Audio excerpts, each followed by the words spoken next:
Hello friends, welcome back to my channel study media. आज मैं आपके लिए लेकर आई हूँ कक्षा 9 नैतिक शिक्षा का अध्याय 2। अध्याय का नाम है जीवन को दें नया आयाम प्राणायाम। इस वीडियो में हम इस पाठ का सार, प्रश्नाभ्यास और बहुविकल्पीय प्रश्नोत्तर करेंगे। पिछली वीडियो में मैंने आपको अध्याय 1 ईश वंदना पाठ का सार और प्रश्नाभ्यास करवाए थे। अगर आप मेरे चैनल पर नए हैं और अभी तक आपने मेरे चैनल को सब्सक्राइब नहीं किया है तो प्लीज़ मेरे चैनल को सब्सक्राइब कर लें और बेल आइकन को ज़रूर दबाएं। मैंने अपने चैनल की प्लेलिस्ट में सब्जेक्ट वाइज लिस्ट डाली हुई है। आप जिस भी सब्जेक्ट के लेसन को देखना चाहते हैं मेरे चैनल की प्लेलिस्ट में जाकर उसे देख सकते हैं। तो चलिए पाठ की शुरुआत करते हैं। योग में इतनी शक्ति है कि वह व्यक्ति को जीवन पर्यंत स्वस्थ और सेहतमंद बना सकता है। अगर हम अपनी तकनीक में प्राणायाम को शामिल कर लें तो फूल का हम पर कोई हमला नहीं हो। वर्तमान में योग एक बहुत ही प्रचलित शब्द है। योग का संबंध मनुष्य से स्वयं और ब्रह्मांडीय से है। शरीर के आंतरिक अंगों को दूर कर मन एवं चित्त को स्थिर करने के लिए विकसित अध्ययन प्रक्रिया ही योग कहलाती है। योग अंतःकरण को शुद्ध कर कोटा प्रदान करता है। योग के कुल 8 अंग हैं, इसी कारण इसे अष्टांग योग कहा जाता है। इसका तीसरा और चौथा अंग ब्लॉक, आसन और प्राणायाम होते हैं। आसन हम अच्छी तरह से परिचित हैं। अगर हम प्राणायाम के लिए 20-25 मिनट और नींद के अनुसार कुछ आसन के लिए 10-15 मिनट का समय निकाल लें तो स्वस्थ जीवन जीना हमारा सपना नहीं, सपना हकीकत बन जाएगा। प्राणायाम 2 शब्द से मिलकर बना है, प्राण और आयाम। प्राण अर्थ जीवन शक्ति और आयाम नियमन। इस प्रकार प्राणायाम का ऊर्जावान जीवन शक्ति का नियमन। वैज्ञानिक अभ्यास के द्वारा सांस पर नियंत्रण करके जीवन शक्ति को प्राप्त करना ही प्राणायाम है। पौराणिक कथाओं ने कहा है, श्वास प्रश्वासयों गति विच्छेद प्राणायाम, यानी प्राण की स्वाभाविक गति श्वास प्रवास को लाभकारी प्राणायाम है। ईड़ा, पिंगला आदि नदियों का व्यवहार नियमित करना और उनमें नियमित गति उत्पन्न कर प्राण शक्ति को उत्सर्ग, आध्यात्म, संचारित, नियंत्रित और अनुधैर्य करना प्राणायाम का महान उद्देश्य है। प्राणायाम से सिद्ध हुई ईड़ा और पिंगला की नियमित गति जब और भी सूक्ष्म हो जाती है तो हम रासायनिक शक्ति, जिसे प्राण कहते हैं, प्राप्त करते हैं। यह श्वास ली जाने वाली वायु कंपनी नहीं है जो कि नासा प्राण शक्ति है। इस विश्व में जो कुछ भी वह सब प्राण के संपादन का ही कार्य है। इसलिए प्राण की गति को नियमित कर शरीर शोधन एवं ज्ञानोदय संभव है। ततः शीयते प्रकाशावरणम योग दर्शन, अर्थात ज्ञान को सीखने वाले अज्ञान का नाश होता है। प्राणायाम के अभ्यास से सुषुम्ना नाड़ी प्रभावित होती है, जिससे नाड़ी चक्रों में स्वयं आ जाती है और अनेक प्रकार की शक्तियां विकसित हो जाती हैं। पिछली कक्षा में आपको कुछ योगासन और प्राणायाम की जानकारी दी गई थी, जिसमें आपने जीवनचर्या का हिस्सा बनाया होगा। आपको पुनः याद दिलाना है कि शरीर की शुद्धि के लिए किस प्रकार का स्नान आवश्यक है, मन की शुद्धि के लिए किस प्रकार का प्राणायाम आवश्यक है। प्राणायाम से हम स्वस्थ और निरोगी होते हैं, दीर्घायु प्राप्त करते हैं, हमारी स्मरण शक्ति हल्दी है और मस्तिष्क पर सकारात्मक प्रभाव पड़ता है। इससे हमारी आमाशय, लीवर, किडनी, छोटी बड़ी आंतें और पाचन संस्थान के सभी अंग प्रभावित होते हैं और कार्यकुशल शामिल होते हैं। इससे नदियाँ शुद्ध होती हैं, स्नायु मंडल को शक्तियाँ मिलती हैं, मन की चंचलता दूर होती है, मन एकाग्र होता है और इंद्रियों पर विजय प्राप्त करने में सहायता मिलती है। मनु का कथन है, जैसे अग्नि से चकित हुए स्वर्ण आदि कणों के मल नष्ट हो जाते हैं, उसी प्रकार प्राणायाम करने से इंद्रियों के मल नष्ट हो जाते हैं। पंच प्राण, हालांकि प्राण एक है, मानव शरीर में स्थान और क्रिया के भेद के आधार पर इसे 5 उपभागों में बांटा गया है। इन 5 उप विभागों को सामूहिक रूप से पंच प्राण कहा जाता है। ये निम्नलिखित हैं। नंबर 1, प्राण, यह कंठ से हृदय तक है। यह प्राण शक्ति श्वास को नीचे खींचने में सहायक होती है। नंबर 2, अपान, यह मूलाधार चक्र के पास स्थित है। यह वायु बड़ी आंत को बल प्रदान करता है और मल मूत्र के निष्कासन में सहायक होता है। नंबर 3, समान नाभि से हृदय तक रहने वाली वायु को समान कहते हैं। यह प्राण शक्ति पाचन संस्थान और हमारे चिड़ियाघर वाले रसों का उत्सर्जन, अनुसंधान और नियंत्रित करता है। नंबर 4, उदान। कंठ से मस्तिष्क तक रहने वाली वायु को उदान कहते हैं। यह प्राण शक्ति कंठ से ऊपर के अंगों आँख, कान, नाक, मस्तिष्क आदि का नियंत्रण होता है। इसके अभाव में हमारा मस्तिष्क ठीक से काम नहीं कर सकता और विलासिता जगत के प्रति हमारी स्वयं नष्ट हो जाती है।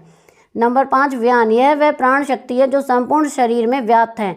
इसका मुख्य स्थान स्वादिष्ठान चक्र है। यह शरीर की अन्य शक्तियों और प्राणवायु में सहायता करती है और समस्त शरीर की शक्ति का नियमन और नियंत्रण करती है।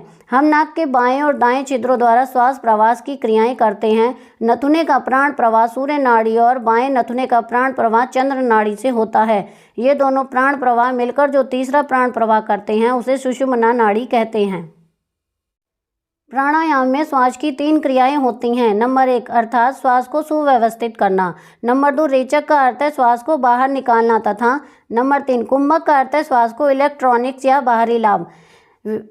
व्यश्वास पैकेज ए एंट्री कुंभक व श्वास आउटसाइड आर्टिस्टिक कुंभक कंपनी है।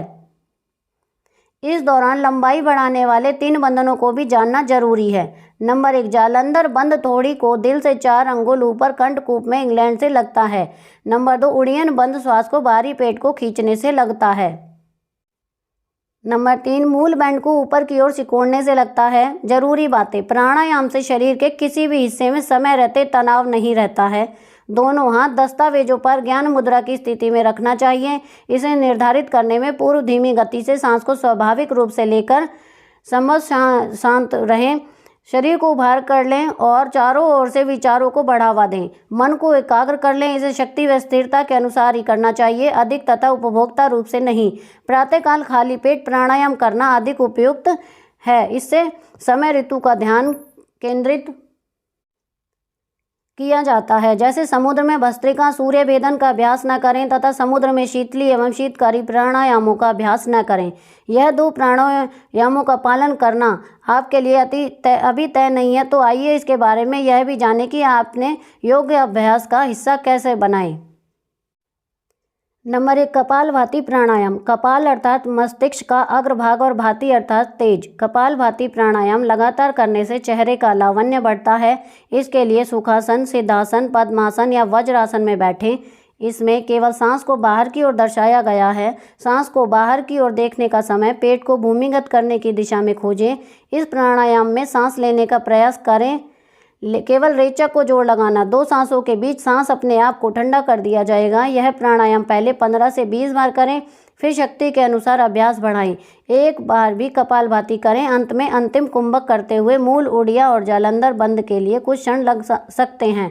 बाद में बंदों को हटाते हुए सांस को स्वाभाविक स्थिति में ला दिया गया।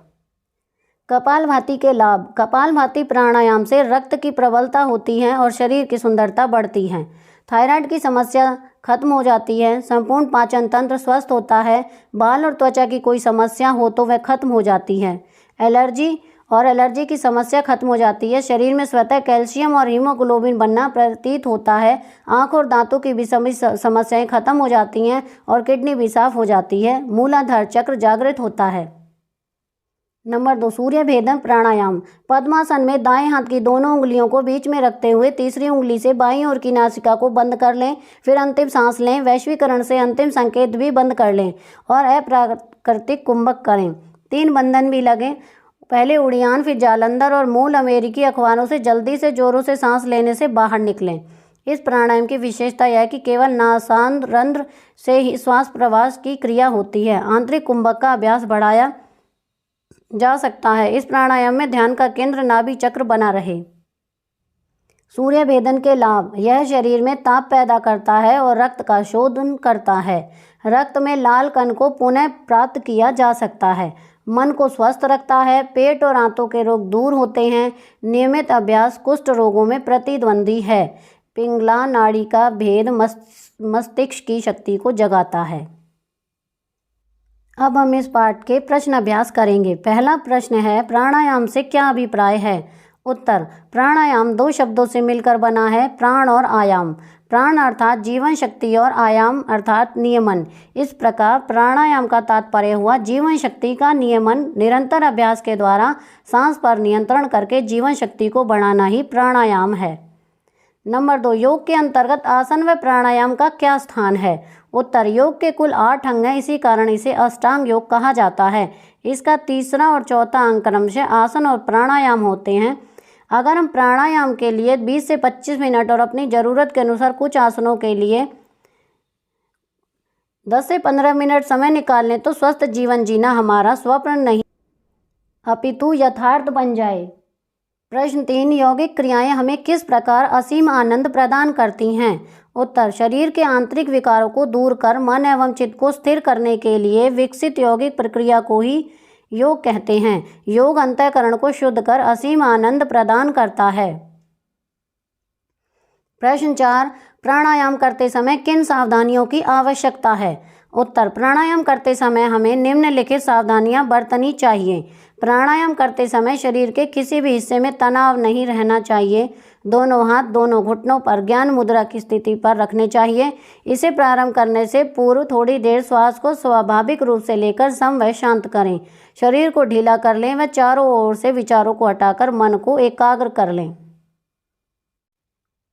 प्रश्न 5, आंतरिक व बाह्य कुंभक में क्या अंतर है? उत्तर, कुंभक अर्थात श्वास को अंदर या बाहर रोकना। अंदर श्वास भरकर रोकना आंतरिक कुंभक व श्वास बाहर निकालकर रोकना बाह्य कुंभक कहलाता है। प्रश्न 6, कपालभाति प्राणायाम की प्रक्रिया व इसके लाभ बताइए। उत्तर, इसके लिए सुखासन, सिद्धासन, पद्मासन या वज्रासन में बैठें। इसमें सिर्फ सांस को बाहर निकालते रहना है। सांस को बाहर निकालते समय पेट को अंदर की तरफ संकुचित करें। इस प्राणायाम में कोशिश करके सांस अंदर न लें। कपालभाति के लाभ। कपालभाति प्राणायाम से रक्त संचरण बढ़ता है व शरीर की बड़ी चर्बी घटती है। थायराइड की समस्या खत्म हो जाती है। संपूर्ण पाचन तंत्र स्वस्थ होता है। बालों तथा त्वचा की कोई समस्या हो तो वह समाप्त हो जाती है। आंख और दांत की सभी समस्याएं समाप्त होती हैं और किडनी भी साफ होती है। प्रश्न 7, सूर्य भेदन प्राणायाम वन व शरीर के लिए किस प्रकार लाभदायक है? उत्तर, सूर्य भेदन प्राणायाम वन व शरीर के लिए निम्नलिखित प्रकार से लाभदायक है। यह शरीर में ताप पैदा करता है और रक्त का शोधन करता है। रक्त में लाल कणिकाओं को बढ़ाता है, मन को स्वस्थ करता है, पेट और आंतों के रोग दूर करता है। नियमित अभ्यास कुष्ठ रोग में लाभदायक है। पिंगला नाड़ी का भेदन कर मस्तिष्क की शक्ति को जगाता है। प्रश्न 8, आप किस समय तथा कौन सी योग क्रियाएं करते हैं? इस दौरान आपको कैसा अनुभव होता है? उत्तर, मैं सूर्योदय के समय सूर्य नमस्कार करता हूँ। इससे मुझे सुबह की ताजगी की तरह शरीर के अंदर एक नई ऊर्जा महसूस होती है। प्रश्न 9, प्राणायाम के लाभ संबंध में एक चार्ट बनाओ। यह कार्य छात्रों को स्वयं करना है। प्रश्न 10, योग के प्रचार व प्रसार में लगी संस्थाओं व व्यक्तियों के बारे में जानकारी एकत्र कीजिए। यह कार्य भी छात्रों को स्वयं करना है। अब हम बहुविकल्पीय प्रश्नोत्तर करेंगे। पहला प्रश्न है, योग का संबंध कौन सा है? ए स्वयं से, बी ब्रह्मांड से, सी ए और बी दोनों से, डी इनमें से कोई नहीं। इसका सही उत्तर है सी, ए और बी दोनों। प्रश्न 2, योग किसको शुद्ध करके कोट आनंद प्रदान करता है? ए खून को, बी अंतःकरण को, सी शरीर को, डी विचार को। इसका सही उत्तर है बी अंतःकरण को।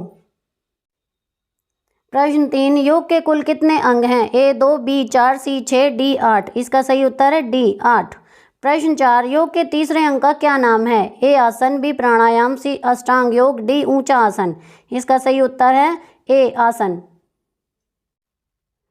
प्रश्न 5, योग के चौथे अंग का क्या नाम है? ए आसन, बी प्राणायाम, सी अष्टांग योग, डी ऊंचा आसन। इसका सही उत्तर है। प्रश्न 6, योग के सभी प्रयोगों को क्या कहा जाता है? ए अष्टांग योग, बी तपस्या, सी ध्यान, डी साधना। इसका सही उत्तर है ए अष्टांग योग।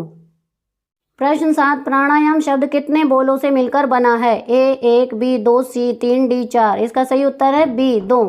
प्रश्न 8, प्राणायाम शब्द में प्राण का क्या अर्थ है? ए नियमन, बी श्वास, सी जीवन शक्ति, डी नियंत्रण। इसका सही उत्तर है सी जीवन शक्ति। प्रश्न 9, प्राणायाम शब्द में आयाम का क्या अर्थ है? ए नियमन, बी श्वास, सी जीवन शक्ति, डी नियंत्रण। इसका सही उत्तर है ए नियमन। प्रश्न 10, प्राणायाम में स्वास्थ्य संबंधी कौन सी क्रियाएं होती हैं? ए 1, बी 2, सी 3, डी 4। इसका सही उत्तर है सी 3। तो यहाँ पर हमारी ये वीडियो खत्म होती है। अगली वीडियो में मैं आपको पाठ 3 संगति की सूक्तियाँ पाठ का सार, प्रश्न अभ्यास और बहुविकल्पीय प्रश्नोत्तर करवाऊंगी। आपको मेरी ये वीडियो कैसी लगी मुझे कमेंट करके ज़रूर बताएं। मेरी वीडियो को लाइक करें, शेयर करें और चैनल को सब्सक्राइब करना ना भूलें। Thank you.